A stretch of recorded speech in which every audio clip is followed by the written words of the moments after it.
Hey, good morning, readers. All right, so today in your book clubs, you are going to be reading to identify what supports your character has in place to help them solve their problems. Is it a dad? Is it a mom? Is it a coach? Is it a pet? Just kind of looking at these characters have problems, just like we have problems in our own lives. But it's important to give recognition to those people and supports that help us solve our problems and kind of make it through.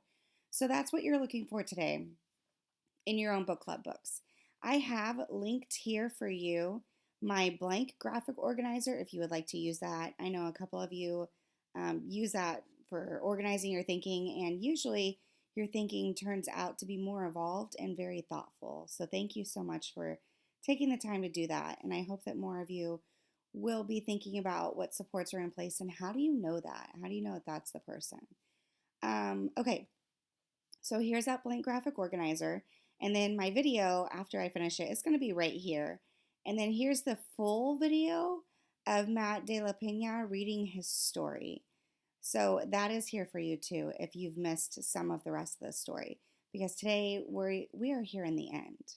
All right? So I'm going to turn it over to Matt. He's going to finish reading this last section that I have over here on the right hand side. And then I'll kind of show you my thinking for who helped support him through his story and his problems. What you did this summer is the last part. Have to get a drink.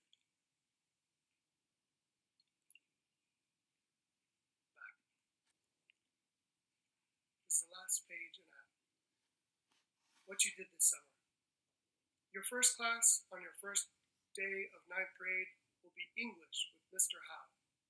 Shuffle into the room with everyone else. Locate the desk with your name tag and take a seat.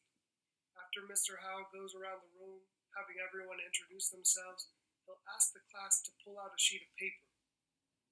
And he'll give you the first of the 17,000 writing prompts he'll assign over the course of the semester. This one's easy, he'll say. All I want you to do is describe one thing you did this summer and one thing you learned. You have 15 minutes. Go. You'll moan and groan with everyone else. But once you start writing, the summer will come pouring out. You'll write about sleeping in the VW bug and the cop knocking on the window and all the vendors you passed on the long walk and the way the old gym walls actually creaked on especially hot days and how the second half of the summer you got in all the games and the guys started calling you Mexican buckets and fighting over who had to guard you. But the time you spent on the actual court, you realize, was nowhere near as important as the time you spent in the bleachers. And you'll devote all of your remaining time to describing one seemingly insignificant moment. During your last week at the gym, Slim offered to buy you a hot dog and a Coke for lunch. He claimed he was tired of watching you scoop handfuls of generic granola into your mouth every day. You're a growing boy, man. You need a balanced diet. Now let's go get you a hot dog and a Coke. No thanks, you told him.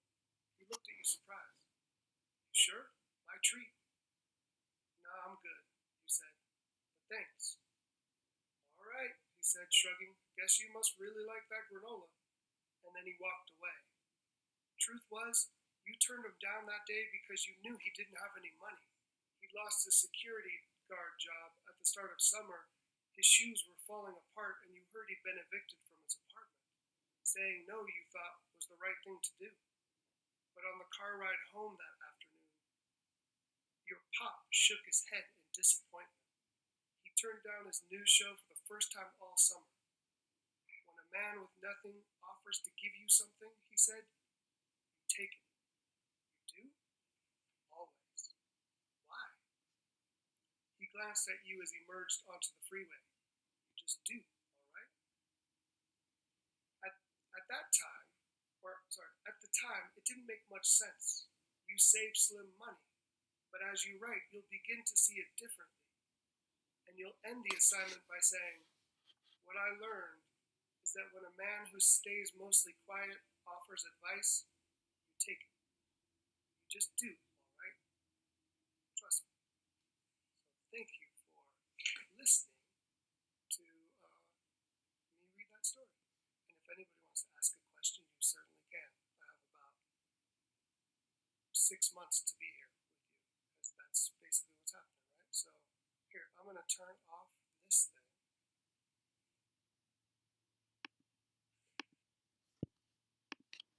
All right, so here we have the end of, as you can see down here, he calls it the hoop story, which is a lot easier to say than that full title.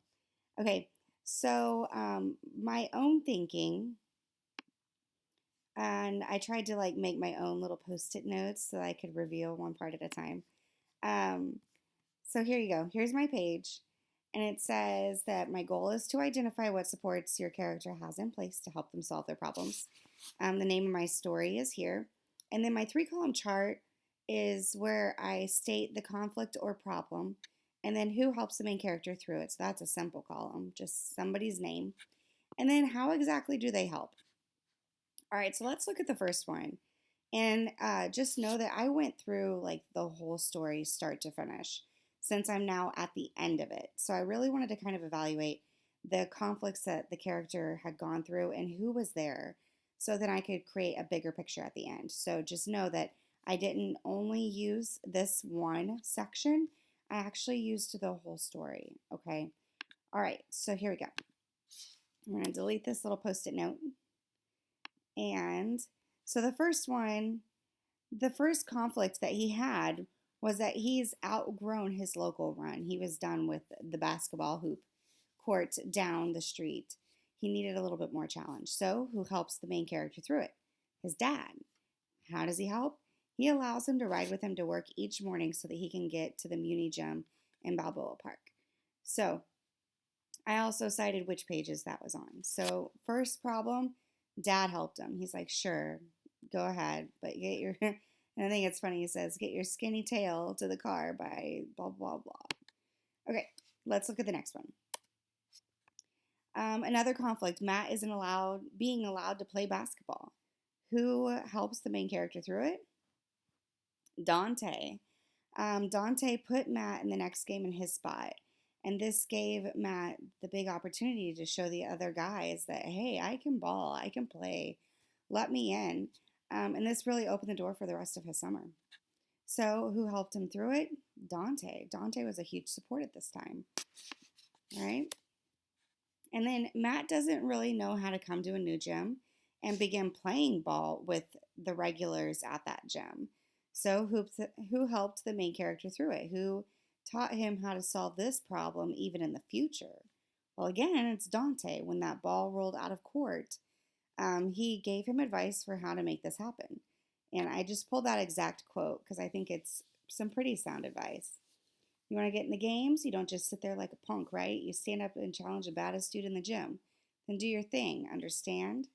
So he taught him that lesson of, hey, next time you do this, you want to challenge the regulars at their gym, you have to stand up.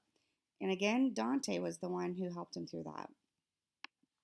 And finally, Slim tried to buy Matt a hot dog, but Matt turned him down because he knew Slim didn't have any money. So really the conflict, I could have shortened that. Sorry about that. So the conflict or problem was Slim wanted to buy Matt lunch. Who helped the main character understand this better at the end? Dad. Dad taught him to take it. When a man with nothing offers you something, he said, you take it. So overall, the big question that I want you to focus on. So this is organizing your thinking, kind of gathering your thoughts together. And then this is the big reflective question that I really want you guys to focus on today. So, who provides the most support to your main character and has the biggest impact? And then finally, how do you know? All right. So, I believe Matt's dad provides him the most support throughout the story. At first, I thought it was Dante, since Dante was the one who finally helped Matt onto the court and taught him how to get himself out there the next time. But his dad supported his love for basketball and his need to play on a more challenging court. He didn't try to steer Matt in a certain direction by talking at him or giving him a bunch of advice. Instead, he listened, he asked questions, and allowed Matt to make and learn from his own decisions. He was quietly there, always supporting his son. Matt de la Pena concluded the story with what he learned from his father. When a man who stays mostly quiet offers advice, you take it. You just do, all right? Trust me. All right, so overall, I think it was his dad who really supported him throughout the entire story. And I at first thought it was Dante until I really started looking at some of those quotes and I noticed some words of the wiser popping up and even some again. Let me show you. So he says right here before he concludes with that last section, he says, maybe words would just steal away your freedom to think for yourself. So he's already kind of alluding to that piece of silence and how you can learn from the silence. Um, and then he said, what I learned is that when a man who stays mostly quiet offers you advice, you take it. So there's some words of the wiser here. Wiser people giving him some advice right here, Dad. And then it popped up kind of again and again. So using our fiction reading strategies, there's it once, and here it is twice. All right, so readers, happy reading today. Please feel free to download this page's document to help you organize your thinking. And remember that this is your big meat and potatoes question down here at the bottom because it really helps you to analyze and think through what exactly you've been noticing. All right, happy reading.